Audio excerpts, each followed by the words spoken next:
So last class में हम लोगों ने डिस्कस कर लिया था कि ई टोटल लोकल फील्ड जो है, एक्चुअली ई फील्ड जो है वो क्या है, जो कि हमारा लोकल फील्ड है किसी भी डाइलेक्ट्रिक मटेरियल का। डाइलेक्ट्रिक मटेरियल का क्या हो जाएगा कि ये ई नॉट जो हम दे रहे हैं, जो चार्ज फिक्स चार्जों के वजह से डेवलप हुआ है, प्लस डीपोलराइजेशन जो कि यूनिफॉर्म पोलराइजेशन वेक्टर पी से बना हुआ है। ई लॉरेंज जो कि लॉरेंज में सरफेस के ऊपर चार्ज डिपोजिशन की वजह से फील्ड लग रही है उसके सेंटर पर। और लास्ट ई डाइपोल जो कि हर एक डाइपोल जो कि कैविटी के भीतर मौजूद है उनके वजह से। ठीक है, तो we will calculate one by one सारे और फिर हम लोग ई टोटल लोकल निकालेंगे। Let's start. तो पहले एक्चुअली क्या है कि हम लोग ये जो निकाल रहे हैं डाइलेक्ट्रिक स्पेसिमेन जो हमारा पास है वो क्या है, totally symmetrical specimen. First of all जो हमारा डाइलेक्ट्रिक स्पेसिमेन है, डाइलेक्ट्रिक स्पेसिमेन इज सिमेट्रिकल। ठीक है, तो जो हमारी प्रॉब्लम्स आगे आएंगी वो इस सिमेट्रिकल की प्रॉपर्टी की वजह से सॉल्व हो जाएगी। तो क्योंकि मैंने अभी कहा था कि डीपोलराइजेशन वेक्टर जो ई निकलेगा वो क्या है, टोटली डीपोलराइजेशन यूनिफॉर्म पोलराइजेशन, तो वो इसका ऑपोजिट होगा, ऑब्वियस सी बात है। तो 3 एप्सिलॉन नॉट पी, क्योंकि हमने ये कहा था उस वक्त कि ये अपोज करना चाहेगा, अपोज करना चाहेगा। तो फर्स्ट इक्वेशन ये हो गया। फिर हम आ जाते हैं माइक्रोस्कोपिक लेवल पे। ठीक है, तो माइक्रोस्कोपिक लेवल पर जो हमारी फील्ड है वो क्या हो जाएगी, फिर ई हो जाएगी। और ये फिर ई क्या हो जाएगी, एक तो बाहर से हम लोग फिक्स करवा रहे हैं चार्ज ई नॉट, और ये दूसरा वाला ई डीपोलराइजेशन। ठीक है, अब इसको हम कर देते हैं इक्वेशन नंबर 2।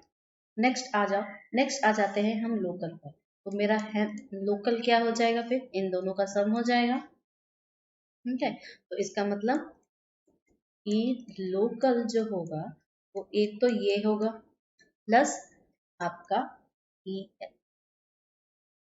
हमारा जो लॉरेंज वाला है इस इक्वेशन में के हिसाब से, तो प्लस ई डे। अब हमें ये तीन निकालने पड़ेंगे। ठीक है, इसको इक्वेशन नंबर 3। दिमाग में आपका वो ओरिजिनल जो डायग्राम था उसको एक बार फिर से रिपीट करते हैं हम लोग। क्या था कि ये हमारे पास कोई डाइलेक्ट्रिक बॉडी थी।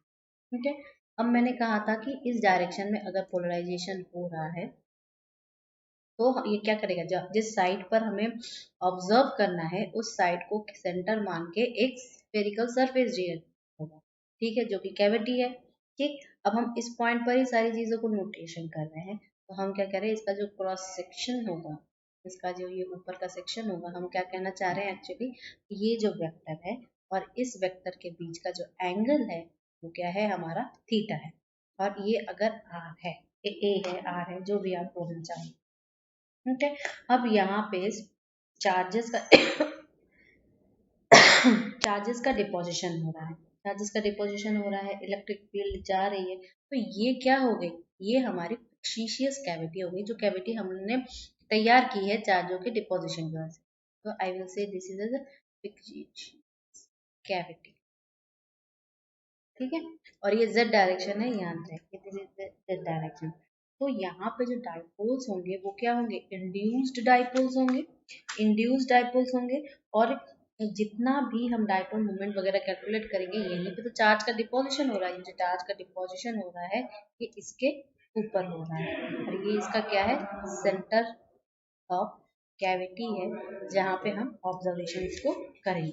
तो हमारे पास लास्टली ई लोकल निकालने के लिए क्या रहा, ई लोकल निकालने के लिए एल और ई डेप्थ निकालना है।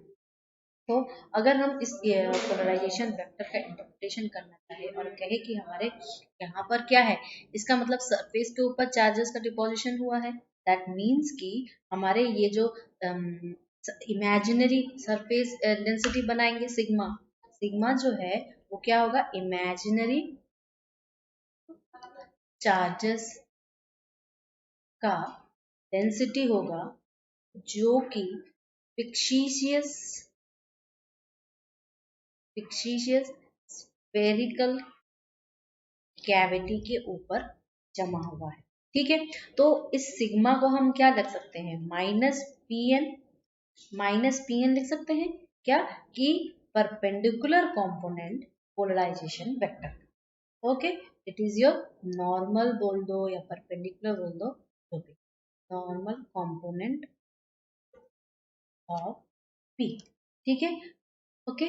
सो अब क्या किया, जब ये आ गया तो हम क्या करेंगे, अब हम एक कोई सर्कुलर एलिमेंट लिया, इसलिए मैंने बोला कि ये एक क्रॉस सेक्शनल एलिमेंट लेते हैं। ठीक है, so I am turning the page.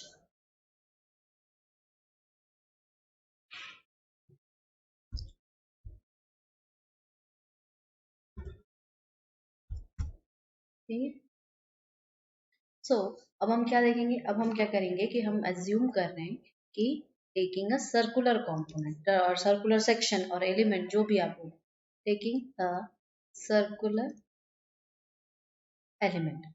ठीक है, एलिमेंट कहाँ पर हम ये सर्कुलर एलिमेंट लेने, जो हमारी कैविटी है ना, ये जो कैविटी बनाई है इस कैविटी पर। ठीक है, तो जो कि इस एलिमेंट को मैंने यहाँ पे लिया, तो ये है उसका रेडियस ए, सॉरी ये रेडियस क्या है, ए है। तो ये जो एंगल है ये थीटा है, तो हम कहेंगे at sorry polar polar angle क्या है, थीटा। और ये पोलर एंगल थीटा बना रहा है किस क्या कंटेन कर रहा है, चार्ज को रख रहा है अपने पास। तो हम क्या कह सकते हैं भाई, ये D Q is equal to minus B cos theta, साथ में आपका वो आ जाएगा, सिग्मा आ रहा है, साथ में आपका एरिया वेक्टर आएगा। ठीक है, तो यहाँ पे क्या आ जाएगा, 2 पाई ए साइन थीटा डी थीटा। ठीक है, ये हमारा एरिया वेक्टर के वजह से आ रहा है। ठीक है, अब हम क्या कह रहे हैं, ए थीटा, ए थीटा। ठीक है, ओके, ये चीज हो गई। और ये चीज, तीन कंपोनेंट आ रहे हैं ना, तीन कंपोनेंट आ रहे हैं, ये क्या है, ये है, और ये कहाँ से निकलता है हम जानते हैं क्या, sigma is equal to what, D Q by D S, ये हम जानते हैं। ओके, सो अब हम कहेंगे क्या कि इसने क्या प्रोड्यूस किया है, इलेक्ट्रिक फील्ड। इसने क्या इलेक्ट्रिक फील्ड प्रोड्यूस किया है, तो हम कहेंगे the electric field produced by this charge, produced by this charge, integrate कर देंगे डी क्यू का, बस और कुछ नहीं। या हम सिर्फ डी क्यू के लिए ही अगर डी एल लिखना चाहे, बाय दिस चार्ज कहाँ पर निकाल रहा है भाई, at the centre of the cavity, at the centre of the cavity. ठीक, कैविटी के सेंटर पर निकाल रहा है, क्या निकाल रहा है, डी ई एल। ये चीज हम किसके कैलकुलेशन के लिए कर रहे हैं, ये चीज हम कर रहे हैं लॉरेंज के कैलकुलेशन के लिए। तो हमारा क्या हो जाएगा, 1/4 पाई एप्सिलॉन नॉट, साथ में D Q by A square. ठीक है, और कॉस, फाइन। तो ये हो गया। अब जब हम इन सभी चीजों को एक साथ पुट करेंगे तो क्या हो जाएगा भाई, फील्ड क्या हो जाएगी, इंटीग्रेट करना पड़ेगा, तो इंटीग्रेट करना पड़ेगा, इंटीग्रेट करेंगे। ठीक है, तो हम लोग 0 से पाई का इंटीग्रेशन करेंगे। ठीक है, so what I will do in total charge, total charge on the surface produces, क्या प्रोड्यूस करेगा, electric field, field, this is the field. क्या हो जाएगा भाई, ये तुम्हारा EL हो जाएगा, बाहर निकल जाएगा P, निकल जाएगा 2 एप्सिलॉन। ठीक है, और इधर भीतर इंटीग्रेशन रहेगा 0 से पाई तक का, cos square theta sine theta D theta. ठीक है, इतनी सारी चीजें हो गई। अब हम लोग सारी चीजें अपना अप्लाई करेंगे, याद रहे कि हम लोग दो फॉर्मूला इस्तेमाल कर सकते हैं, cos square theta minus sine square theta equal to cos theta. ठीक है, ओके। और एक होता है 2 sine theta cos theta is equal to sine 2 theta. ठीक है, तो इनका जब इस्तेमाल करेंगे तो हमारे पास रिजल्ट क्या आएगा, 1/3 एप्सिलॉन नॉट पी आ जाएगा, सिंपल सा। तो ये जो हमारा निकला, ये क्या निकला, ये लॉरेंज फील्ड निकला, ये लॉरेंज फील्ड निकला। और किसके वजह से निकला, पोलराइजेशन के वजह से निकला। कहाँ पर पोलराइजेशन हो रहा है, जो सरफेस जो फिक्सिशियस सरफेस हमने माना है, उस फिक्सिशियस सरफेस जो माना, इस फिक्सिशियस सरफेस के ऊपर जो चार्जेस बने हुए हैं, ठीक है। So what I is changing the page,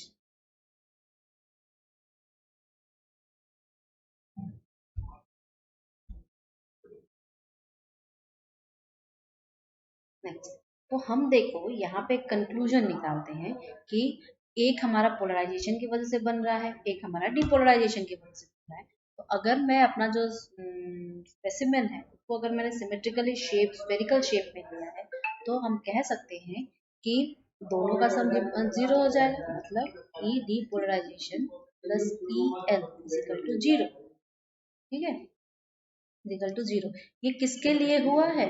ये हुआ है हमारा जो डायलेक्ट्रिक स्पेसिमेन है, डायलेक्ट्रिक स्पेसिमेन है, स्पेसिमेन है, वो स्फेरिकली सिमेट्रिकल शेप का है, स्फेरिकली सिमेट्रिकल शेप का। Okay fine. अब हम लोग डाइपोल कैलकुलेट करेंगे। नेक्स्ट टॉपिक जो हमारा है कैलकुलेशन ऑफ ई डाइपोल, ठीक है, ई डाइपोल। अब इस ई डाइपोल को कैलकुलेट करने का तरीका क्या है? हम क्या कहेंगे कि हमारे पास पहली बात तो इसमें सिमेट्री ऑब्जर्वेशन देंगे, यहाँ पे हमको समेशन करना पड़ेगा। एक्चुअली हमारा जो कंसंट्रेशन रहेगा इस टॉपिक पर, ये कहेगा कि इस सेंटर के अलोंग हमारे पास जितने भी इस कैविटी में डाइपोल्स हैं, उसका सबका इफेक्ट जो है हमें इस सेंटर पर देखना है, ठीक है। तो हमें सिमेट्री बहुत मैटर करती है। सोच लीजिए हमने एक क्यूबिक क्रिस्टल लिया है, क्यूबिक क्रिस्टल लिया है, क्यूबिक क्रिस्टल किसी का भी ले सकते हो आप, NaCl का ले लो या CaCl का ले लो, कुछ भी ले लो, ठीक है। क्यूबिक क्रिस्टल की सिमेट्री होनी चाहिए, क्यूबिक क्रिस्टल की सिमेट्री होनी चाहिए, सिमेट्रिकल शेप। एक बात बताइए, क्यूबिक क्रिस्टल का क्या होता है कि एक A equal to B equal to C, alpha is equal to beta is equal to gamma is equal to 90 degree, जो आप सबसे पहले ही सॉलिड स्टेट फिजिक्स में पढ़ते हो 7 प्रीवियस लैटिस के अलावा, ठीक है। तो हमें यहाँ पर क्या मिला, एक तो हमारे जो क्रिस्टलाइन सिमेट्री है वो क्या है, क्यूबिक क्रिस्टल, क्योंकि याद रहे यहाँ पे हमारी सिमेट्री मैटर्स, सिमेट्री मैटर्स, नहीं तो बहुत ज्यादा कॉम्प्लेक्स एक्सप्रेशन हो जाता है हमारा, ठीक है। पहली चीज। दूसरी चीज जो हमने यहाँ पर मानी है, हमने ये कहा है कि जो एक्सटर्नल फील्ड हम अप्लाई कर रहे हैं वो हम जेड डायरेक्शन में ले रहे हैं। तो जब हम जेड डायरेक्शन में हम अपने एक्सटर्नल फील्ड को दे रहे हैं, तो जो हम यहाँ पर मेजर भी करेंगे वो किसके होगा, सेंटर का अलोंग जेड डायरेक्शन में, ठीक है। तो हम क्या कहेंगे, एक्सटर्नल फील्ड, एक्सटर्नल फील्ड जो अप्लाई कर रहे हैं इन z डायरेक्शन, z डायरेक्शन, ठीक है, ठीक है। और फिर क्या करेंगे, अब जब z डायरेक्शन में करेंगे तो इसके सेंटर के अलोंगली जितने भी फील्ड्स होंगे उसकी डाइपोल्स का अलाइनमेंट देखेंगे। तो z component, z component of the fields of the of spherical cavity, spherical cavity among the dipoles, the dipoles, ठीक है। और ये हम उन्हीं सारे डाइपोल्स को देखेंगे जो कि हमारे कैविटी के भीतर है, हमें मतलब नहीं है बाहर से, कि हमने सिमेट्री उसके भीतर से देखी। तो हम जो देखेंगे वो निकलेगा z कंपोनेंट, वो निकलेगा डाइपोल, ठीक है। क्या होगा भाई, P upon 4 pi epsilon not, ये तो लिख दो, भीतर हमारा समेशन जाएगा जो कि I है। अब ये समेशन कहाँ, तीनों एक्सिस में होना चाहिए और जो ऑब्जर्वेशन पॉइंट है। और मैंने हमेशा अपने पिछले भी वीडियोस में बताया है कि बॉडी का जब हम स्पेसिफिक पॉइंट से लेंगे तो वो R होता है, जहाँ पे मेरा चार्ज है और जहाँ पे मेरा ऑब्जर्वेशन पॉइंट है। बाकी सारी डिस्टेंसेस हम कैलकुलेट करेंगे, जो वेरिएबल होगा R वो वही डिस्टेंस होता है। सो फॉर दैट रीजन हम यहाँ पे क्या कहेंगे, 3zi² minus ri² divided by ri। आई क्या है, हमारा रनिंग इंडेक्स है, I is the running index. और पी क्या है, पी हमारा है मैग्नीट्यूड, किसका मैग्नीट्यूड है भाई? P हमारा है magnitude of the dipole moment, किसी एक सिंगल डाइपोल मोमेंट का। ठीक है, और ये डाइपोल्स जो है वो किसके पैरेलल है? Z एक्सिस के। तो यहाँ पर हम दो चीजें लिखेंगे। P क्या है? पहली बात तो value of the single dipole moment, ठीक है, और it is dipole are parallel, parallel है, किसके पैरेलल है भाई? Z एक्सिस के, Z एक्सिस के। ओके फाइन, तो इतना कंफर्म हो गया। तो अब हम एक सिमेट्री, अब बताएंगे कि सिमेट्री ऑपरेशंस का क्या काम हुआ यहाँ पे। So I am changing the page.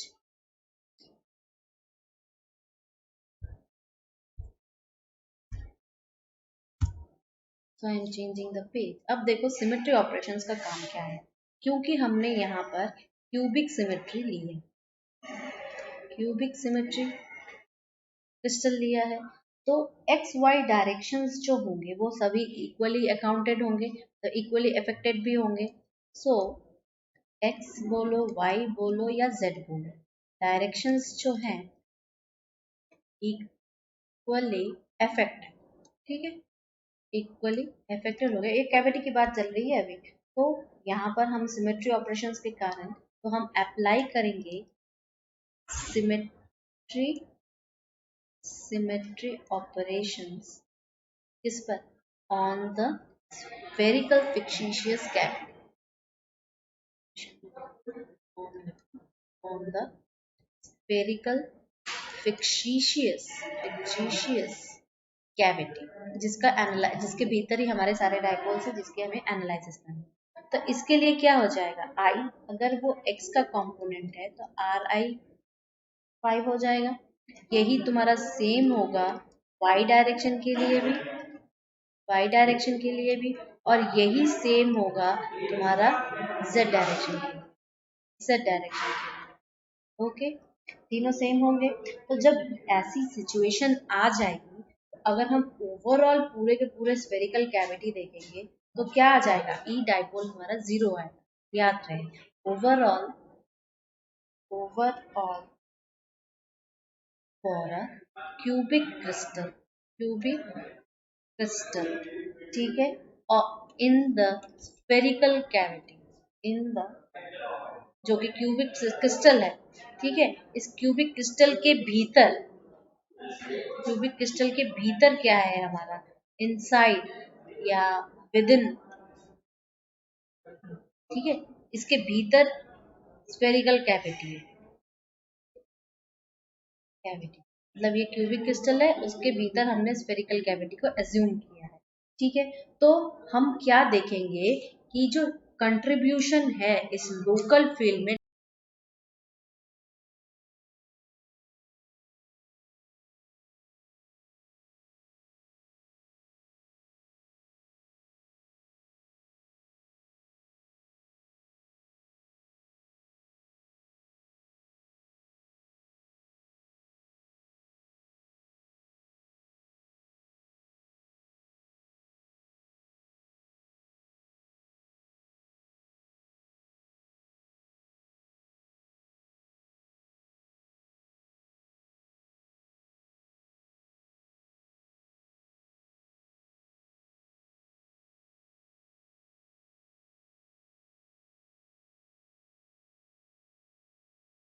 हो जाएगा, एक तो ये समेशन जाए 3 का, ठीक है, ये चारों तरफ ये समान है, फिर आ जाएगी are I minus are I square, ठीक है, फिर ये तुम्हारा आर आई 5, ये सबका समेशन हो गया, और यही चीज किसके इक्वल होगी भाई? ये चीज तुम्हारी इक्वल हो जाएगी इसके, जो कि हमारा पहले से चल रहा है, ये तुम्हारा डायरेक्ट, ठीक है, और क्योंकि ये क्यूबिकल सिमेट्री है, इसको 0 होना ही है, ठीक है। तो जब ऐसी सिचुएशन आ गई, तो दिए हुए स्पेसिमेन के लिए जब ऐसी सिचुएशन आ गई, तो फाइनली, हमारा जो दिया हुआ स्पेक्शन है, उसके लिए ई लोकल जो होगा वो ई नॉट के बराबर हो जाएगा, ई लोकल जो होगा वो ई नॉट के बराबर। तो हमने क्या देखा कि अगर मेरे पास अगर दिया हुआ डायलेक्ट मीडियम है, स्पेसिमेन है, तो उसके लिए ई लोकल क्या हो जाएगा? ई नॉट हो जाएगा। और जो ई जो एक्सटर्नल हमने पहले सबसे पहला इक्वेशन कैलकुलेट किया था वो क्या था, ई नॉट जो फिक्स चार्ज एक्सटर्नल के द्वारा और जो पोलराइजेशन वेक्टर के द्वारा आया था। तो यहाँ पे एक बहुत ही इंपॉर्टेंट कंक्लूजन लिखते हैं हम लोग कि हमारे पास दो डिफरेंट वैल्यूज ई फील्ड्स के निकलते हैं जबकि मेरा स्पेसिमेन सेम रहता है। ठीक है, जबकि मेरा स्पेसिमेन सेम रहता है। तो अगर मैं ये लिखना चाहूँ कि एटॉमिक साइड्स पर ओके, तो मैं एक कंक्लूजन लिखूंगी जो आप नोट के हिसाब से भी कर सकते हो। एक नोट लिख लीजिए कि अगर मैं देखूं क्या ई लोकल को देखूं, ई लोकल को देखूं कहां पर देखूंगी, एट एटॉमिक साइट्स पर देखना चाहूँ, एटॉमिक साइट्स पर देखना चाहूँ जहां पर सिमेट्री है, where the specimen contains symmetry. ठीक है, अगर स्पेसिमेन के पास सिमेट्री है तो वो सिमेट्री जनरलाइज एक्सप्रेशन को शो करेगी, जनरलाइज एक्सप्रेशन को शो करेगी। और ये जनरलाइज एक्सप्रेशन कहेगा कि ई लोकल जो है वो E plus 1/3 epsilon not P के बराबर होगा। और याद रहे इसी रिलेशन को हम लोग कहते हैं लॉरेंज रिलेशन, इसी रिलेशन को हम लोग कहते हैं लॉरेंज रिलेशन। अब जब लॉरेंज रिलेशन हो गया तो हम इसको किस एक आयनाइट क्यूबिक क्रिस्टल में भी सेटिस्फाइड कर सकते हैं, जो कि एक्सपेरिमेंटली प्रूव भी हो चुका है। क्या, आयनिक क्यूबिक क्रिस्टल को हम लोगों ने एक्सपेरिमेंटली फाइनल एमएससी वगैरह में ये सारे एक्सपेरिमेंट्स करवाए जाते हैं। ठीक है, अब सोचो कि अगर कोई एटॉमिक साइड दिया रहा है किसी मीडियम का जिसमें ये सेटिस्फाई कर रहा है, तो हम और डाइलेक्ट्रिक कांस्टेंट का यूज करके कैसे उस एक्सप्रेशन को लिख सकते हैं, इसका यूज करके डाइलेक्ट्रिक कांस्टेंट को यूज करके कैसे उस एक्सप्रेशन को लिख सकते हैं। अगर हमारे पास ई लोकल दिया है तो ई लोकल इज इक्वल टू हो जाएगा epsilon not plus 2 divided by 3 और ई। ये किसके लिए होगा भाई, जब हमारा ई लोकल जो है हम लोग कहाँ पे लेंगे, एट एन एटॉमिक साइड, जिस एटॉमिक साइड पर जिसका मीडियम है, ठीक है, of cubic symmetry, medium of cubic symmetry. ठीक है, मीडियम ऑफ क्यूबिक सिमेट्री। तो ये भी एक रिलेशन है, कभी कभी एग्जाम वगैरह में इस रिलेशन को डायरेक्टली पूछ लिया जाता है। नेक्स्ट आते हैं हम लोग डाइलेक्ट्रिक पोलराइजिंग, डाइलेक्ट्रिक